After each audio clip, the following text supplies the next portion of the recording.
Hi, and welcome to My Words, Our Journey, the podcast. My name is Monty. I'm your host and author. This season's journey is entitled The Lodging Place. If you remember, Trent had just found out, right before the wedding, that there was a threat against his special guest. He, William, and Leonard went through everything they could think of looking for clues. When we finished our last episode, Trent and Leonardo were going to the Universal building to look at employee files. Today, we're going to begin with Chapter 42, entitled Time to Test Preparations. The day had arrived. Every precaution, every request, everything gone over until everyone agreed it was just time to see if their hard work had paid off. The day was special, so classes had been canceled. All non-essentials had been given the day off to either volunteer in other areas or be part of the welcoming, or do both. Stacy was one of those doing both. She had volunteered to help with getting everyone their keys and showing them to their accommodations. A very important piece of the puzzle. But she had also worked a couple hours in the morning taking care of the pets in the clinic. And later she planned on spending a few minutes standing in line next to Trent as the guests departed their crafts. She had a lot going on, but not too much to notice Trent's edginess. He was doing his best to hide it, and then maybe working with others, but not with her. She hoped once everyone was settled into their rooms, and the few hiccups that were bound to happen were corrected, he'd be able to relax a bit. But she knew better. Tyler and Amber had full days planned as well. Each had signed up to help with concessions, and to help with games and entertainment later in the day for the young folks in the wedding party. Trent, in his mind, had one job for the duration: keep Kay from getting killed on his watch. By the time the first vessel in the convoy arrived, everyone was in place. At this point, what was done, and the rest would just have to fall into place. At least that was the sentiment Trent expressed to his lovely bride as they held hands at the front of the receiving line. Kay was the first off the transport. He was just as intimidating as Trent imagined. He was accompanied by 3 armed warriors front and 3 behind. They did not look like the type to be messed with. They had seen pictures and videos of their guests, so none were surprised by how different they were from humans. Still, the height and build of the males that surrounded Kay, and including Kay, Trent was not prepared. They each made Jarvis look, well, like the last guy picked on your high school dodgeball team. Yes, that much of a gap. The circle around Kay opened, so he stood directly in front of Trent. Greetings. Kay looks forward to getting to know Mr. Stevens, his family, and the place he calls home. Trent was told by Leonardo to make sure to make eye contact when speaking, while the rest of the staff was to avoid such a gesture. It was expected between leaders. We are very excited to have you and your guests. Whatever you require, please ask of me. Then, for no apparent reason, Trent did an awkward bow. He wasn't sure where it came from, but Kay seemed to appreciate the gesture, grinned and said, "I'm sure all will be well." Then he noticed Leonardo standing next to Stacy. With a grunt, he said something to one of the men. It was in their language, so Trent had no clue what he said, but the tone did not lead towards something positive, so Trent took the initiative. "Your tour has been a great help during this day. Thank you for allowing us to gain insight into your world. It has meant a lot to everyone here at the lodging place." Kay again spoke to his team. This time the tone was lighter, and Trent hoped he had settled whatever had been unsettled the moment before. 2 hours later, the counterman area was void of all guests. Only a few staff members remained. The first big hurdle had been crossed. The guests were all content. The staff had really done a good job, and Trent made sure to tell anyone and everyone that would listen, before they went off for a couple hours of rest before the next festivities began. Mr. Whitmore made his first appearance of the day, as Trent and Stacy were talking about what to do next. With a wide grin, he congratulated the couple on a successful arrival. He stated he would be staying in the shadows until the main event, at which point he would attend the wedding, but not the dinner after. It seemed odd, but even if they wanted to, Trent and Stacy were too tired to ask why. They would not need to. Shortly after Mr. Whitmore left the common area, William approached. "Did he tell you why he's staying behind the scenes?" "Probably not. I don't blame him. It's kind of embarrassing." Now, Stacy and Trent were very interested. Chapter 43. Both sides agree. William had motioned for the couple to join him at a picnic table under a large shade tree. There, he waved for one of the young people to get them 3 lemonades. Once they were delivered, he began to tell his tale. He started at the beginning. He knew he had their attention and seemed to be enjoying it. When Lakura and Mr. Smith first met, there was no one that would have bet any kind of relationship would evolve from it. According to William, they were polar opposites. She was tall, attractive in an alien kind of way, smart, but thought before she spoke, guarded, not wanting to be the center of any attention, while Mr. Smith was, well, to be kind, just not any of those things. It was slowly over time that others noticed. They had stopped avoiding each other, and in fact, started having one-on-one conversations. Then coffee. Well, over time, it was just natural to see them at dinner or walking on one of the many trails. Then one day, William was leaving, heading home, late one afternoon, to the point he almost didn't notice. But there they were, walking slowly in front of him, holding hands. While he watched, he would realize later Mr. Whitmore was watching as well, from above. It was not a pleasant conversation. William had not been at the university building when the meeting was held, but he heard all about it. The two highest-ranking team members had done verbal battle, and neither had backed down. This went on for several weeks, the powers that be hoping that the relationship would fizzle out, problem averted. But as time passed, they realized the opposite was true. Mr. Smith was blatant about it at this point, holding hands, PDA, movies, dinner dates, then late nights, early morning at each other's living quarters. That is when Mr. Whitmore and those that he collaborated with decided to go big. They had contacted Kay, filled him in on what was happening, and sat back waiting for the fallout, which they assumed would be the cease and desist order from the father and mighty warrior. Instead, nothing changed. Well, not nothing. Lakura, as if wanting to show her defiance to the powers that be, went out of her way to show more PDA, more kissing, more hugging. Just more. Finally, when the leaders of the most powerful nations on Earth asked for a conference with Kay, the discussions got heated. Both sides could agree this was not something they would have wished for. There were too many opportunities for things to go wrong. It was new territory. Territory left unexplored. But after the discussion went sideways, one side blaming the other, neither side having a solution to solve the problem, to himself, more than to the group, Mr. Whitmore, at some point during one of the heated moments, made a comment that was taken as derogatory towards Kay's daughter. William had heard a couple of versions secondhand. Both made it sound like he'd implied, as the GM of the lodging place, Mr. Smith could find someone more suitable to date. While it was not spoken aloud, it was picked up by the mic, and Kay abruptly ended the meeting. There had been no direct contact between the two after that, to William's knowledge. Chapter 44. Bonding. It was a few hours later that the first guests began to emerge from their dwellings. Some cottages, others from the main lodge, all directed back to the common area by the volunteers. Tyler and Amber had picked different opportunities to volunteer at that afternoon.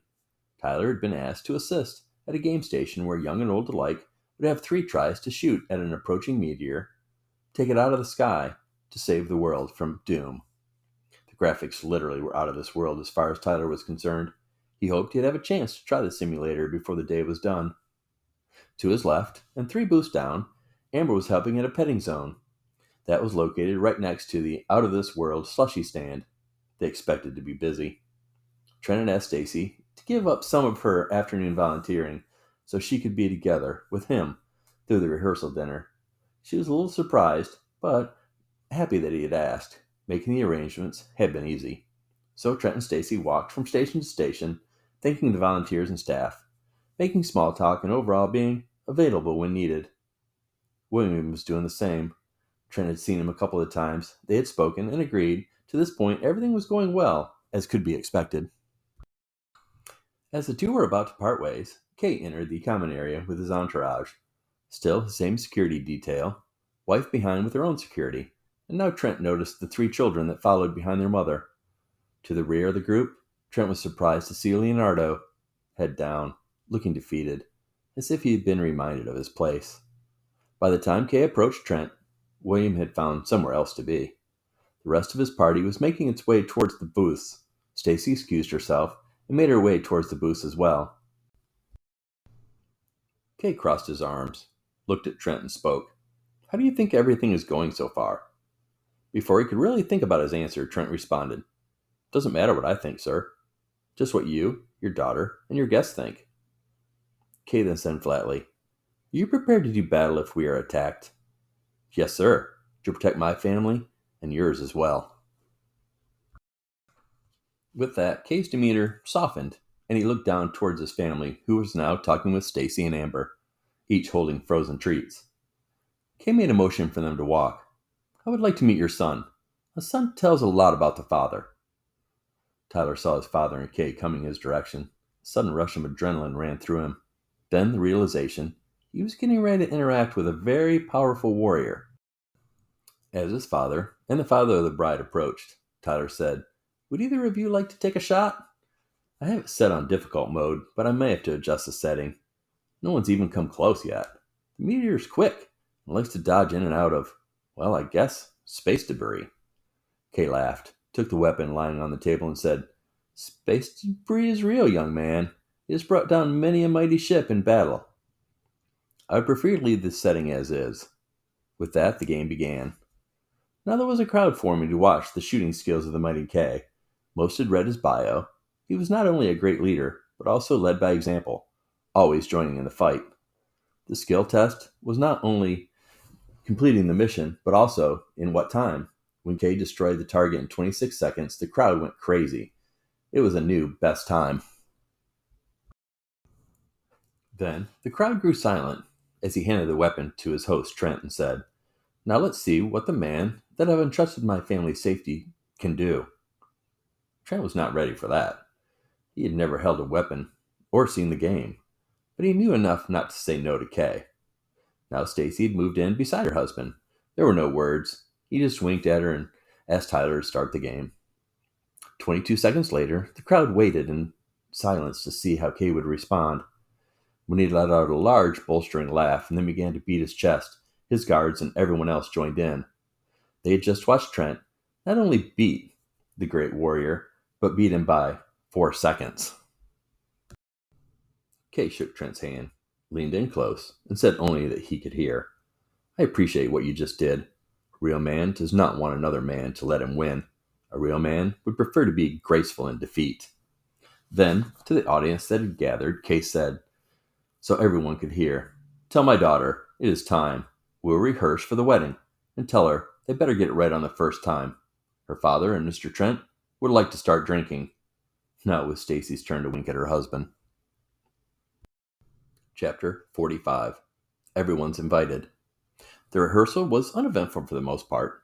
The list invited to this event were limited. Stacy and Trent were invited, but the children were not. It was okay. They both had stayed to help clean up after the games, food, and pets. Stacy and Trent were taken back when Lakura and Mr. Smith emerged from the back entrance covered from head to toe in black. Thick black. The only way one could tell one form from the other was the fact that she was much taller than her soon-to-be husband. The music was not recognizable for the most part, but that made sense. The only person playing the instrument at the front was playing something from her home planet. The music was soothing, while a little cryptic at the same time, but Trent decided he kind of liked it. The ceremony itself was short, few words, no reading from the Bible or guest speakers, just a priest from Mr. Smith's Catholic faith and a high priestess from XK593 to represent the bride. All was done in English. It was amazing, Stacy and Trent would discuss later. If you closed your eyes and just listened, you'd forget they were from, well, another world.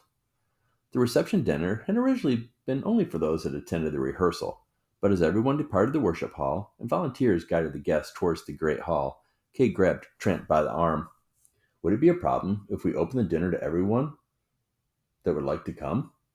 It is clear you and your team have worked hard. Now it's time to celebrate. With a touch of his sash, Trent informed William, as well as the other managers. He also made it clear it was Kay's wish, and then instructed the managers to relay the generous invitation to everyone.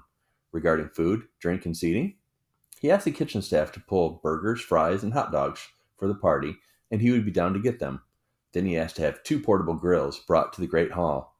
Then he asked that more beverages of all assortments be available, and he would have someone come get them as well and set them up with ice. Then he went to Kay. I'd like to invite Leonardo to sit at our table. He has become a family friend. It would mean a lot to my family. But I certainly want your blessing. If it is not acceptable, we will understand. Kay crossed his arms again, thinking, this means something to you and your family. Yes, it does. We would like for our friend to feel included. Kay seemed puzzled by the request, but if it is important to my hosts, then it is acceptable. As you say, to me. Once word was out, it seemed everyone wanted to make an appearance at the reception. Still, the bride and groom were draped in black and kept to themselves, back to the crowd. Trent supposed that was so they could eat and drink without being seen. The custom was strange to him, but he kept reminding himself he was sure many of Earth's customs would be strange to them as well. He wondered how Mr. Smith would be handling all this. He had never met the man, but he felt he knew him through his readings and other perspectives. He did not seem like the type that would want to be sequestered for any extended period of time. Leonard had finally joined the family, beaming from ear to ear. He was the color of the brightest raspberry you had ever seen. It was a new color, and Amber certainly approved. She could not tell him enough how great he looked. Kay's table was right next to the Stevens family, and after Leonardo had taken a seat between the children, Kay made his way over. Leonardo's color changed to a dull gray in an instant. Kay noticed, maybe for the first time, that his doer had that ability. He ignored it and looked from one to another family member and then said, thank you for embracing our doer, Leonardo. I am pleased he had made such an impression on your family. Then, now Trent, we see if you drink as well as you shoot. To his credit, Kay stepped to the second grill next to Trent, smiled, asked the volunteer if they had a 5XL apron, and then laughed and began to place patties with one hand and drink his beer with the other. There was a dance floor, but only a few of the young people had taken to it. Everyone else was either talking in small groups, mingling, that sort of thing. Security forces from both worlds stood at the ready. Then, in a corner, Trent noticed William, leaning against the wall with a beverage in his hand. Not a sad look, but certainly not a happy look either. Trent touched his sash and asked Wanda if she could make her way to the grills when she had a moment. She was there in 2 minutes. When Trent explained what he had as his idea, Wanda was more than excited to accept the challenge. She was off before he could even say thank you. And I think we'll stop there for today. Only one more episode left in this journey. I hope you're enjoying. As always, thank you for listening and have a great day.